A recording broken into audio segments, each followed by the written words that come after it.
Welcome to the Healthcare Provider Happy Hour. This is a safe space where we invite healthcare providers to unapologetically be themselves after the working day.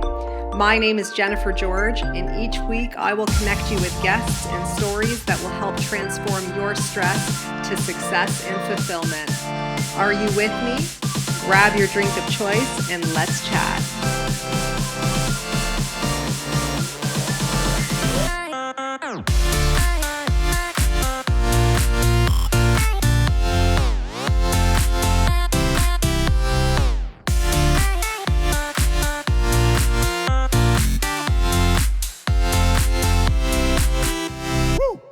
Welcome to the Healthcare Provider Happy Hour. I'm your host, Jennifer George, and I'm joining you this Saturday morning after a jog.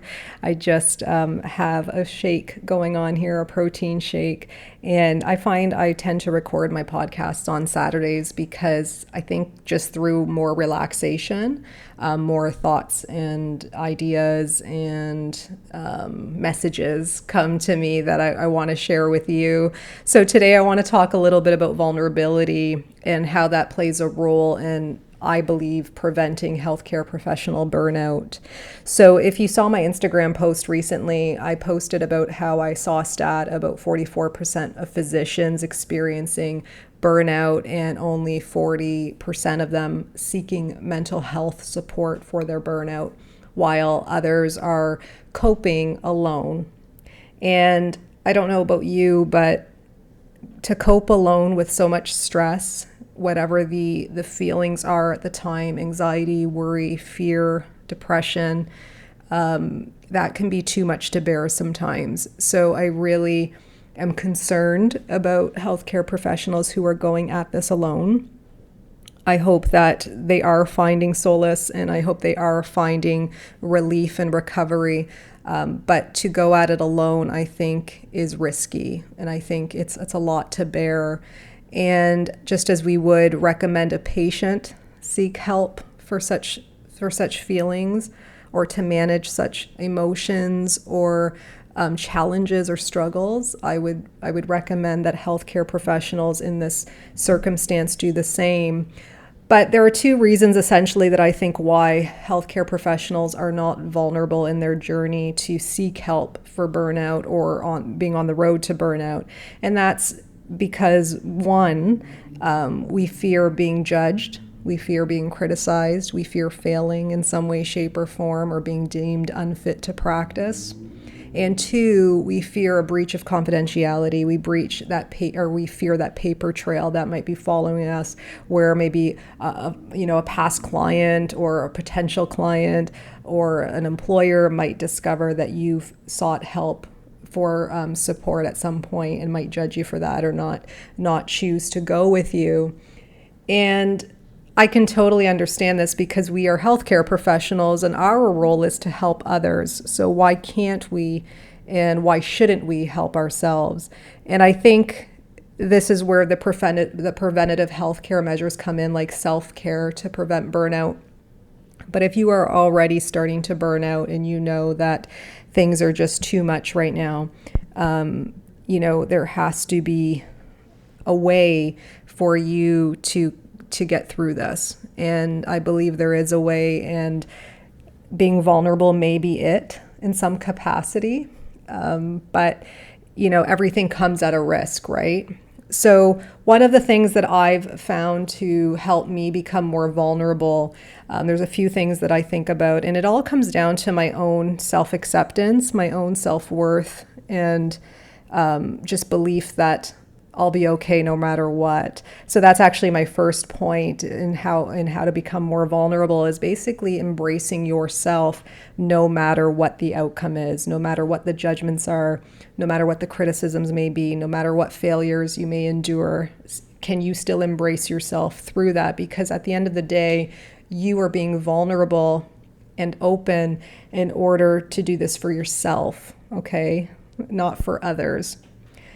Second, One of the things I've always said is that burnout can result from the suppression of expression of emotion or any challenges that you're experiencing. So I would recommend trying not to suppress how you're feeling by any of life's challenges. So the second thing you can consider is expressing your emotions, if not to others, then to yourself by journaling. So I've gotten in the habit of every morning in my gratitudes also journaling, and I'm not really judging it. I'm just expressing how I feel. And sometimes this release in itself can help you to just experience the emotions of everything and just be vulnerable, at least to yourself. Third, know your inner circle. Okay, know who you can trust. I remember when Oprah interviewed Brene Brown, and she said something super powerful on the concept of vulnerability, and that is not everyone is entitled to your story. And when I heard this, I've been practicing it ever since. Not everyone is entitled to your story. So also understand that being vulnerable doesn't mean just, shouting things from the rooftops, shouting your challenges from the rooftops. It's actually being very intentional about why you're being vulnerable and to who you're being vulnerable to. So know your inner circle. And sometimes this is why there is this culture of loneliness in healthcare, because healthcare providers don't have that circle, right? We operate in silos. As much as we like to believe we're interprofessional, I do believe there is a lot of isolation that happens, especially when you are struggling with something. So this practice in itself allows you to create healthy boundaries where you are still holding space for yourself, but also allowing yourself to trust another human being that you believe would hold your emotions safely. And finally, ask yourself this one question, what is the outcome if I share, if I'm open? For example, to overcome this fear of expressing yourself. And second, not only the outcome, ask yourself what the possibilities are if you do. Let yourself go there. What are the possibilities? If I share this right now, maybe I could be happier. Maybe I would be more fulfilled. Maybe I would make more connections that were authentic and genuine. So you have to consider that, okay? So it's all about calculated risk, and only you know what you need at the time that you need it. But be mindful that we are all going through this journey, and you are not alone.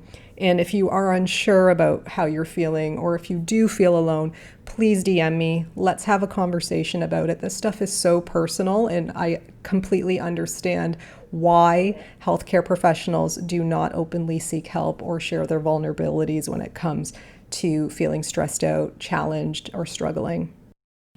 So if you want to have a conversation about this topic or about how you're feeling specifically and you have nowhere else to go, or you just are looking to connect, you can reach out to me on Instagram. My handle's @bestobsessedwithjen, and we can go from there. The biggest thing is feeling safe, and we are always trying to cultivate a sense of safety for our patients. I think it's about time that healthcare professionals start to cultivate a sense of safety for each other. So if you also want more information on my coaching, as you know, this is something I've been doing now for the past few months. You can reach out to me as well at Best Obsessed with Jen. I will send you an application and we can connect from there to help you manage the overwhelm that you're going through right now and realign your career with your passion and purpose, because you still have so much fire inside of you. Don't you ever forget that. And until we chat next time, remember to stay happy. So if you guys like this podcast, please subscribe and leave an honest review. Your feedback means everything to me. Your reviews are what moves this podcast forward, and I always appreciate receiving them.